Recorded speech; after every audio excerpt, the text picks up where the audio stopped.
कान तुम्हारे जमे, जब खोलोगे तभी तो सुनाई देगा। ये बाहर के कान खोलोगे तब सुनाई, और बंद रखोगे तो सुनाई यहाँ कुछ नहीं देगा। कोई बाहर की आवाज सुनाई आपको नहीं देगी, और कोई सुगंधी और दुर्गंधी आपको जरा भी नहीं आएगी। तो जब आप ये बंद हो गई, तो ये देखो इधर डंडे पर इस मनुष्य रूपी मंदिर में ऐसी जगह बैठे हो तो बीचों बीच में बैठाया। ये तीसरी आंख इस डंडे के ऊपर है। ये जो मृतलोक का डंडा है, ये आकाश, ये आकाश तो आंख खोली तब मालूम हुआ, लेकिन ये आकाश यहीं तक है, और इसके ऊपर में तीसरी आंख है, तीसरा कान, तीसरा नाक है। तो जब इस आपने जब इसके ऊपर कूड़ा कचरा जमा कर रखा, क्योंकि जीवात्मा का ये हृदय तो ये ऊपर है, ये हृदय नीचे नहीं है। ये तो इधर हृदय मन, इधर में देखो, इधर बुद्धि चित्त, इधर ये सब इसका काम है, आंख का, कान का, नाक का, और ये जीवात्मा के कान का और आंख का और नाक का इस आकाश के ऊपर। तो ऊपर में आपने कूड़ा कचरा जमा कर रखा, तो आंख बंद हो गई, कान बंद हो गए।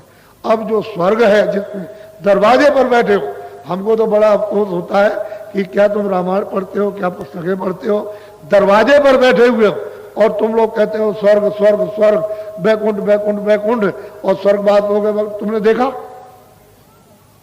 ये बताओ क्या बहिष्ठ हो गया, क्या आपको मिला? यानी दरवाजे बैठे हो तुम, रूह को, जीवात्मा को नहीं पहुंचा सकते हो। सामने बैठे हो तो तुम्हारे ऊपर कूड़ा, तो किसी से मिलो तो कम से कम कोई ऐसी औषधि जड़ी ले लो उससे कि भाई हमारी आंख बंद हो गई और हम स्वर्ग में जाना चाहते हैं, बैकुंठ में, तो हमारी मतलब आंख बंद हो गई, ऐसी कृपा और दया कर दीजिए कि हमारी आंख सब हो जाए। तो जो जानकार हैं, जिनकी आंख खुली हुई है, जिनके पास कूड़ा कचड़ा नहीं है, और मतलब ये जो जाते आते हैं, तो आपको सीधा रास्ता बता, सीधे चले जाओ। कोई दूर है सामने, लेकिन तुम्हारा कूड़ा कचरा अंबार पहाड़ लगे हुए, बस वो तुम्हारे ऊपर लदे हुए, उसके ऊपर तो नहीं, उधर से तो सब दिखाई देता। तो वो जो स्वर्ग बैकुंठ है, उसमें कोई सुबह शाम होती है कि सूरज डूब गया और निकल गया, निकल आया, ये वहां कुछ, वो देव सृष्टि है, वो प्रकाशमान देव सृष्टि। यहां से शुरू हो जाती है देव सृष्टि, ऊपर तो बहुत बड़ी बड़ी सृष्टि है। यहाँ तो तुम दरवाजे पे बैठे हुए हो और किसी से भेद नहीं लेते हो। अरे बगैर जुक्ति के तुम जाओगे उधर कैसे? तो तुम यही लगे पड़े हुए इसी 24 घंटे लगे रहते हो, इसी काम में, क्रोध में, लोभ में, मोह में, अहंकार में, आसार में, तृष्णा में, झूठ में, छल में, कपट में, फरेब में, और हिंसा में, मार काट में, इसी में दिन रात कतरनी चलती है। तो ये बताइए तुम्हारी आत्मा का कैसे उद्धार होगा, कैसे निपटारा होगा? ये बेचारी 4 खानों से, 84 लक्ष योनियों से कैसे बचेगी, और कैसे नरकों से, ये दोजख से कैसे छूटेगी? तो तुमको तो मालूम।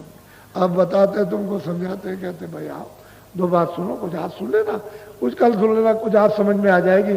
100 शब्द में से 1 शब्द आज, फिर कभी आना सुन लेना, तो फिर दूसरा सब समझ में आ जाएगा। फिर तीसरा, अब एक बार की कोई बच्चा कहे कि मैं एक ही बार में पढ़ अच्छा लिख लूंगा, ये BA में पास कर नहीं, तो टाइम लगेगा। ऐसे ही अपनी सनातन जो विद्या, आध्यात्मिक ईश्वरी विद्या, जब महात्मा मिलते हैं तो थोड़ा सा ठहर करके समझ ली जाती है, प्राप्त कर ली जाती है। ये वाल्मीकि वगैरह चोर थे, कहते हैं चोर थे, ये थे, वो थे, समझ गए। फिर आप बदनाम करते हो शंकर जी को, क्यों? मतलब है कि वो भांग पीते थे। शंकर जी भांग पीते थे? यानी मतलब किताबों को भी बदनाम और देवता शंकर को भी बदनाम, वो भांग पीते थे। अरे उन्होंने तो उस दृष्टि को, तीसरी दृष्टि को खेल करके काम, क्रोध, लोभ, मोह, अहंकार सब भस्म कर दिया। तो वहां ये है कहां? ये नशे तो सब भस्म हो गए। आप कहते हो पीते थे, तो अगर मान लो वो पीते थे तो तुम क्यों पीते हो? तुम तो ज्ञानी नहीं हो, तुम्हारी तो दृष्टि नहीं खुली। लेकिन देवताओं को बदनाम करना आपको समझना नहीं, जिसको देखिए उसको ही, जिसको देखिए यही हाल है। तो असल में बात यह है कि अर्थ का अनर्थ हो गया, और जो कर्मों का रास्ता था कुकर्म हो गया, इसी से बिगड़ गए, बर्बाद हो गए। तो कुछ ले लो। वैसे तो मैं कल देना चाहता, मेरी इच्छा कल देने की है, क्योंकि कल आपको शाम को इन्होंने 1 घंटे पहले कहा था कि 1 घंटे मतलब 5 बजे सोगा तो हमने कहा नहीं, लोगों को मौका नहीं मिलेगा, 6 बजे से रखिए। वैसे तो मैं थोड़ा सा और देर चाहता था कि 6:30 से करो तो अच्छा रहेगा, लोगों को सबको समझाना, सबको अवसर मिल जाएगा, सब लोग को समझेंगे। एक भी बात कोई भी किसी शास्त्रों के विपरीत या मतलब एक किसी की कोई आलोचना हो तब तो आप ना समझ में आए तो आप क्या कहते हैं? आपकी समझ में कुछ नहीं। अरे आपको तो मालूम होना चाहिए ये इतने लोग आते हैं तो ये लोग कुछ समझे होंगे। अगर ये आलोचना करते होते इनकी उनकी बुराई, किसी देवता की, किसी तीर्थ की, व्रत की, अरे तीर्थ व्रत तुम समझते नहीं, आलोचना क्या? जब उसको जानते ही नहीं हो कि तीर्थ और व्रत क्या है, अरे मतलब है कि दरवाजा क्या, हरि का द्वार क्या है, तो ये आप जब नहीं जानते हो तो जो चाहो सो करो। लेकिन यह है कि जब जमन जाओगे तो सब बात आपकी समझ में। तो यही मनुष्य शरीर है जिससे आत्म और मतलब परमात्मा ज्ञान प्राप्त किया जाता और उसका दर्शन किए जाते हैं, दूसरा थोड़ी है।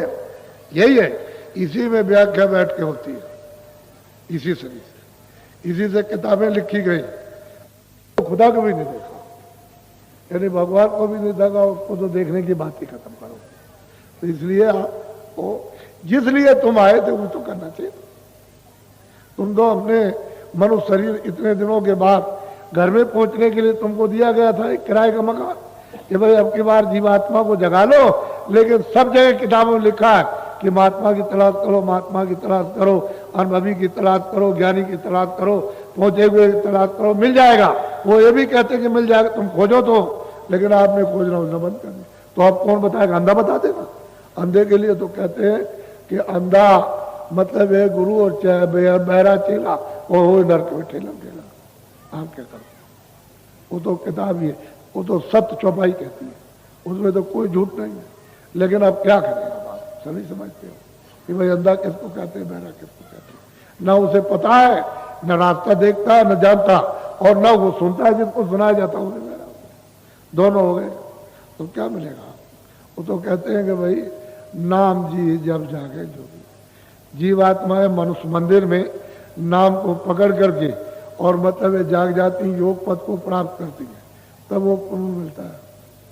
तो आपने जीवात्मा को तो जगाया, पता ही नहीं कैसे जगाया। नाम कहते हैं संत को, नाम कहते हैं आवाज को, नाम कहते हैं देववाणी को, नाम कहते हैं कलमा, नाम कहते हैं आयते।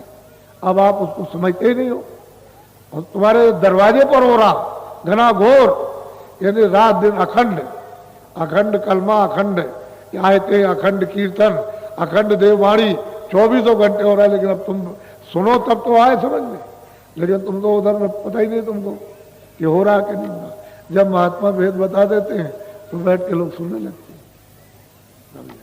आओ भाग्य है, तुम बड़े अच्छे हो, ये समय मिलता नहीं, या आप बड़े भाग्यशाली हो, आपको ये समय मिल गया, बहुत अच्छे हो, बड़े भाग्यशाली। इसी बीच में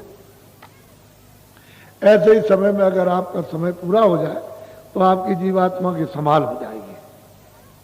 संभाल, चाहे तुम कितने भी पापी हो, लेकिन तुमको तो ये मालूम नहीं राज कि कैसे संभाल होती है। तो इसलिए तुम भाग्यशाली हो। इस क्षणों को जो श्वासों की पूंजी मिली है और नाक से निकलते हैं, इसको बर्बाद मत करो, थोड़ा अच्छे काम में लगाओ। 23 घंटे तो काम करो इस शरीर के लिए और 1 घंटा अपनी जीवात्मा के लिए जो दोनों आंखों के बीचों बीच बैठी है। तो क्यों नहीं दरवाजे में बैठी है तो आंख खोलो, तीसरी आंख, तीसरा नेत्र, दिव्य दृष्टि, ये कान है दिव्य कान, ये तीसरे कान, उसको खोलो तो आसमानी आवाज तुमको, उसी से तो सब रचना का विस्तार, शब्द ही से तो सब रचना हुई है। ये जितनी भी रचना है शब्द ही से, नाम से, आवाज से हुई है, सब रचना आवाज ही की है। यहाँ मिश्रित आवाज है इस खोल में, और बगैर उसके यहाँ भी रचना नहीं हो सकती। कोई कारखाना अगर आवाज ना हो तो नहीं चलेगा, कोई घर गृहस्थी का कोई काम नहीं, सब गूंगे हो जाए क्या काम चलेगा? इसलिए आवाज, इस सारी रचना हुई है। तो असल में बात तुम्हारे अंदर ही वो चेतन तुमको बुला रहा। इस चेतन को जो जड़ में फंसा हुआ, तू जरा सा उधर ऊपर की तरफ ध्यान दे अपने कानों से, आंख से, तो देख तो सुनाई दिखाई देने लगे। तो चीज ये है, वैसे नामदान तो मैं कल ही देना चाहता, क्योंकि कल तुम्हारा मुहूर्त अच्छा है। ऐसा मत करना कि भाई हम दुकान खोलिए, चुप बंद कर देना दुकान। इतने लोग हो जिनकी दुकानों बंद करके आना, तुम्हारा कोई नुकसान नहीं होगा, हम आपको बताते हैं। लेकिन लालच में मत बैठे रहना, कहना कि भाई हम अमूलक चीज लेने जा रहे हैं, आज हम वो लेंगे चल के इस मैदान में, तो कल चले जाना, समय से बंद कर देना, कुछ नुकसान नहीं होना। फिर दूसरे दिन देखना, तब तुमको पता चल जाएगा कहाँ बात क्या। इसलिए तुम कमजोर हो, बुद्धि से भी कमजोर, शरीर से